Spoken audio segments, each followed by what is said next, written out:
Assalamualaikum warahmatullahi wabarakatuh. Perkenalkan, nama saya Isma Husna dengan NIM 2448201041 dari kelas 1B Farmasi, matkul Biologi Sel. Di sini saya akan menjelaskan materinya tentang teori sel.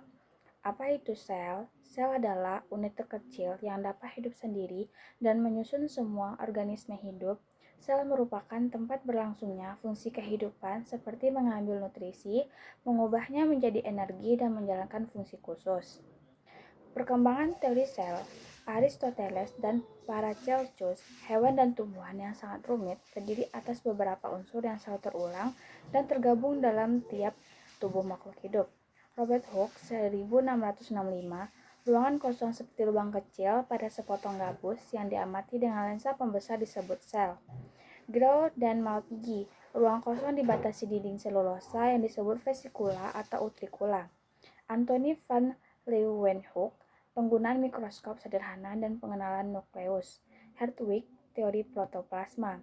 Brown, nukleus adalah komponen dasar dan tetap pada sel, sitoplasma, dan karioplasma. Skeldin dan Schwann, makhluk hidup terdiri atas sel. Albert Kolliker, sperma dan ovum adalah unsur histologis, dan masih banyak lagi perkembangannya. Fungsi sel yang pertama mengambil nutrisi, mengoksidasi, mengeluarkan zat sisa, transport senyawa, pertumbuhan dan perkembangbiakan, membantu proses metabolisme, membentuk struktur tubuh, menyediakan energi, merespon rangsangan, serta berkomunikasi dengan sel lain. Bentuk sel yaitu uniseluler, multiseluler, batang atau basil, bulat, memiliki badan buah atau mushroom, diplodocus, sarcina. Bentuk sel itu bisa berubah secara dinamis untuk menyesuaikan dengan tugasnya. Ukuran sel itu sangat kecil. Diperlukan mikroskop monokuler, binokuler, elektron, atau inverted dengan pembesaran 100 kali atau lebih.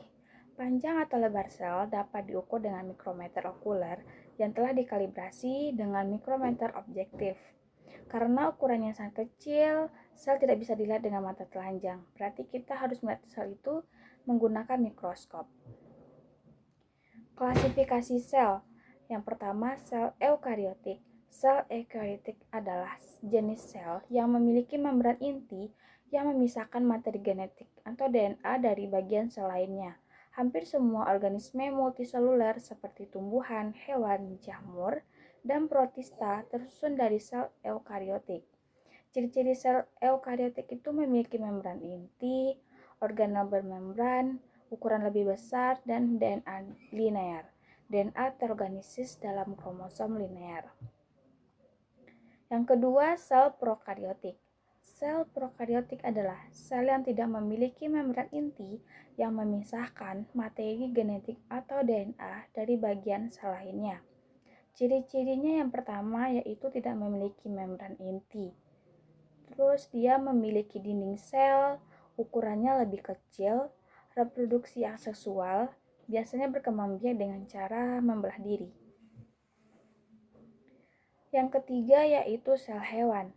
Sel hewan adalah unit dasar penyusun tubuh semua hewan, meskipun beragam bentuk dan ukurannya.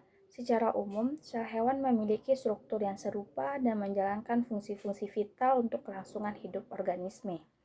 Tidak memiliki dinding sel, tidak memiliki vakuola dan kloroplas, terdapat nukleus, badan Golgi, sentriol, dan lisosom. Sitokinesis dengan invaginasi, totipotensi lebih rendah dari sel tumbuhan. Sedangkan sel tumbuhan adalah sel yang menyusun fungsi kerja dari seluruh fungsi kehidupan tumbuhan. Peran sel tumbuhan adalah memulai pertumbuhan awal, menyerap makanan hingga menghasilkan buah. Sel tumbuhan memiliki dinding sel yang terbuat dari selulosa. Memiliki dinding sel yang tebal, memiliki kloroplas, biasanya tidak ada nukleolus, badan Golgi, dan lisosom. Bentuk sel kaku, sitokinesis dengan pembentukan dinding sel baru, meristem, jaringan embrionik seumur hidup. Yang kelima, sel bakteri. Sel bakteri adalah sel tunggal yang dimiliki oleh bakteri, yaitu organisme hidup berukuran mikroskopis. Bakteri termasuk dalam kelompok prokariota yang berarti tidak memiliki membran inti sel. Ciri-cirinya yaitu berukuran sangat kecil, Memiliki bentuk tertentu seperti bola, batang, atau spiral, terdiri dari struktur luar dan dalam. Struktur luar terdiri dari dinding sel, kapsul, membran sel, flagela, dan pili. Sedangkan struktur dalam terdiri dari sitoplasma, nukleoid, ribosom, dan plasmid. Bahan penyusul sel ada air, karbohidrat, protein, mineral, membran sel, nukleus atau inti sel, dan terakhir yaitu sitoplasma. Sekian untuk materi teori sel. Terima kasih. Selanjutnya, kita akan membahas materi tentang organel sel. Organel sel adalah struktur kecil di dalam sel yang memiliki fungsi khusus seperti organ pada tubuh manusia. Setiap organel memiliki tugasnya masing-masing untuk menjaga kelangsungan hidup. Organel sel ini berperan dalam menjaga keseimbangan. Struktur sel adalah pengaturan dan hubungan antara unsur-unsur yang membentuk sel. Sel merupakan unit terkecil makhluk hidup. Struktur sel sangat kompleks dan terdiri dari berbagai komponen yang bekerja sama untuk menjalankan fungsi kehidupan. Struktur sel terdiri dari pertama, inti sel atau nukleus. Nukleus adalah organel yang sangat penting dalam sel eukariotik. Sering disebut sebagai otak sel karena disinilah sebagian besar materi genetik sel, yaitu DNA, disimpan dan diatur. Inti sel itu sebagai penentu pola aktivitas, memiliki membran inti, mengandung DNA dan tempat sintesis RNA pada sintesis protein, tempat kromosom dan biosintesis komponen di dalam sel, bentuknya bulat atau spherical dan umumnya di tengah, polinuklear, diameter 6-8 nanometer. Yang kedua yaitu protoplasma. Protoplasma adalah bagian hidup dari sel yang mengandung berbagai zat organik dan anorganik. Protoplasma merupakan dasar fisik kehidupan dan terdapat pada semua sel makhluk hidup. Sitoplasma adalah cairan yang mengisi bagian dalam sel, melilingi nukleus dan menjadi tempat organel sel bekerja. Protoplasma ini aktif melakukan metabolisme, terdiri atas sitoplasma dan vakuola. Yang ketiga, mitokondria. Mitokondria adalah organel yang terdapat di dalam sel tubuh dan berfungsi untuk menghasilkan energi. Mitokondria juga berperan dalam mengatur pertumbuhan dan kematian sel, serta proses metabolisme. Berbentuk bulat hingga oval, umumnya lonjong, memiliki diameter sekitar 0,5-1 mikrometer. Memiliki dua lapis membran, yaitu membran dalam dan luar, berada di dalam matriks yang terkandung enzim dan protein. Keempat yaitu ribosom. Ribosom adalah organel sel yang berfungsi untuk mensintesis protein. Ribosom merupakan komponen penting dalam proses metabolisme tubuh, mengandung asam nukleat yang berbeda dengan yang terdapat dalam kromatin pada inti sel, tempat sintesis protein. DNA melekat pada ribosom atau poliribosom sebagai alat cetak pembentuk polipeptida, dapat melekat pada organ sel yang bermembran.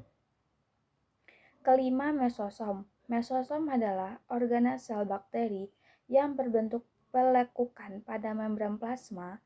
Mesosom berfungsi untuk menghasilkan energi, replikasi DNA, dan pembelahan sel. Retikulum endoplasma pada sel jamur. Pada sel prokariota berupa pelipatan membran sitoplasma untuk memperluas permukaan dalam.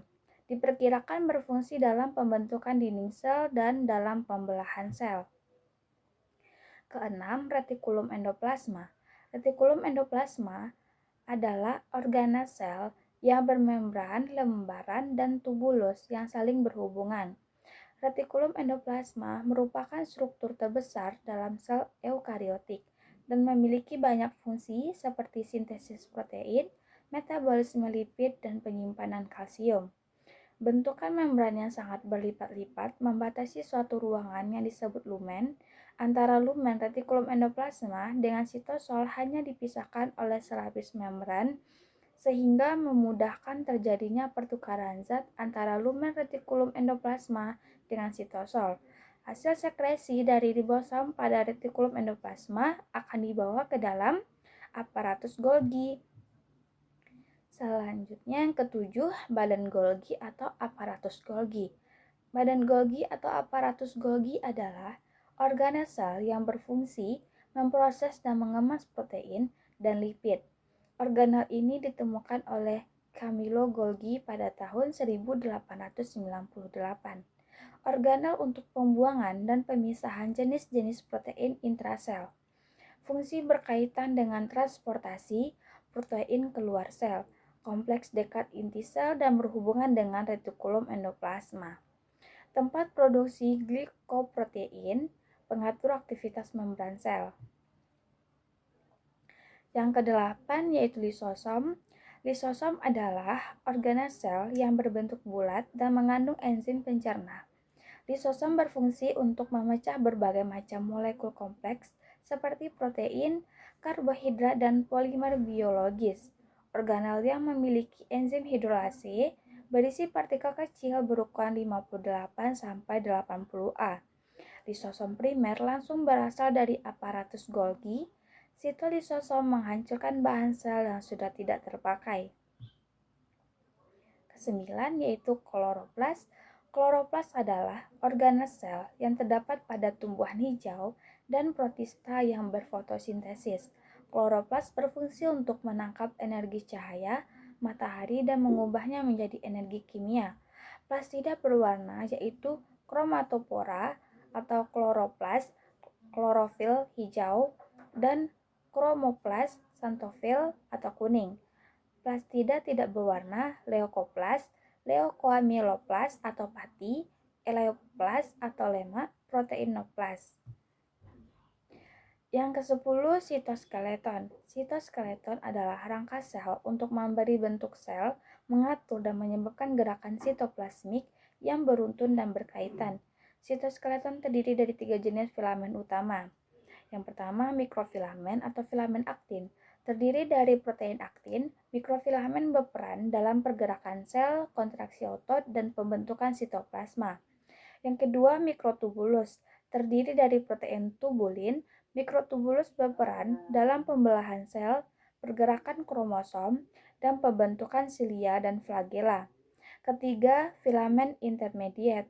Terdiri dari berbagai jenis protein, filamen intermediate memberikan kekuatan mekanik pada sel dan berperan dalam pembentukan lamina nuklear.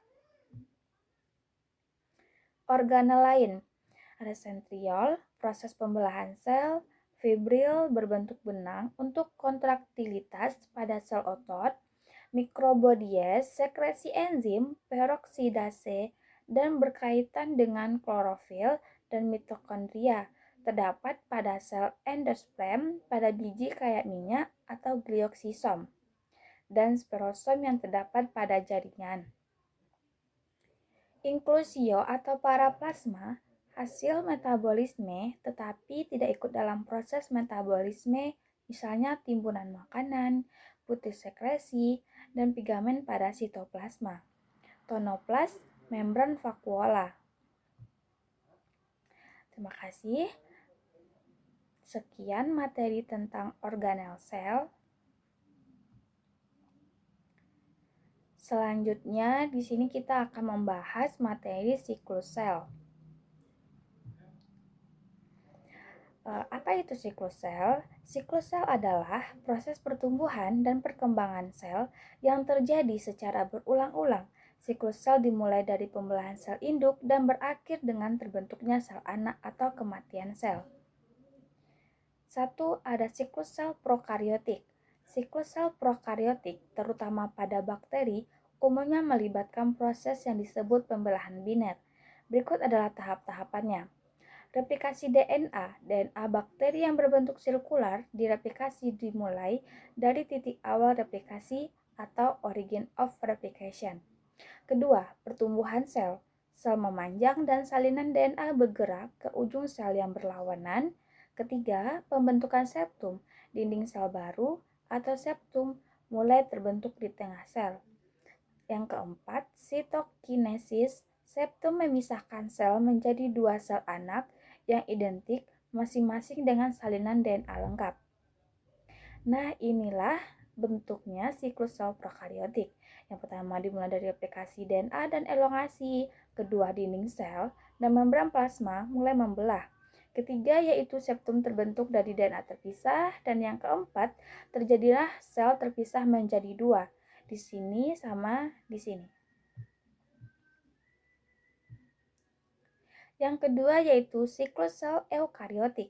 Siklus sel eukariotik adalah serangkaian peristiwa yang terjadi di dalam sel eukariotik dari saat sel terbentuk hingga sel tersebut membelah menjadi dua sel anak.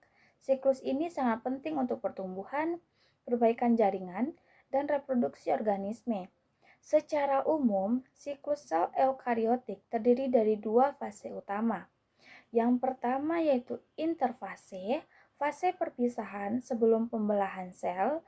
Interfase terdiri dari 3 subfase. Yang pertama ada fase G1 atau gap 1, sel tumbuh dan melakukan aktivitas metabolisme normal. Yang kedua, fase S atau sintesis, terjadi replikasi DNA sehingga setiap kromosom memiliki salinan yang identik. Yang ketiga, fase G2 atau gap 2, sel terus tumbuh dan mempersiapkan diri untuk pembelahan. Yang kedua yaitu fase M atau mitosis, fase pembelahan inti sel. Ada dua. Yang pertama yaitu mitosis, terdiri dari beberapa tahap. Profase, kromatin memadat menjadi kromosom, membran nukleus mulai menghilang, dan benang spindel mulai terbentuk. Prometafase, membran nukleus menghilang sepenuhnya, dan benang spindel melekat pada sentromer kromosom. Metafase, kromosom berjejer di bidang ekuator sel. Anafase, kromatis saudara memisah dan bergerak menuju kutub yang berlawanan.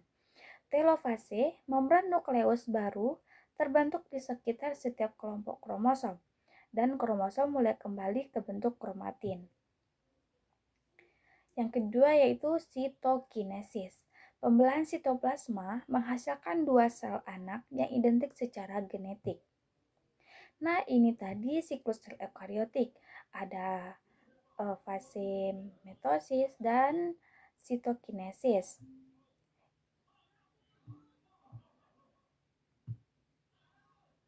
Ketiga yaitu apoptosis. Apoptosis adalah proses kematian sel terprogram yang terjadi secara terus-menerus untuk menjaga keseimbangan jumlah sel. Apoptosis berperan penting dalam perkembangan tubuh mulai dari masa fetus hingga dewasa. Dan inilah bentuk siklus sel apoptosis. Bisa kalian pahami? Keempat yaitu gangguan siklus sel dan kanker. Pertama, gangguan pada siklus sel dapat menyebabkan pertumbuhan sel yang tidak terkendali yang dapat menyebabkan kanker. Yang kedua, sel kanker mengabaikan sinyal regulasi normal dan membelah secara berlebihan, itu bisa membentuk tumor. Sekian materi kita semuanya. Tadi kita sudah membahas yang pertama teori sel, organel sel, dan siklus sel. Semoga dapat dipahami. Saya akhiri dengan Assalamualaikum warahmatullahi wabarakatuh. Terima kasih.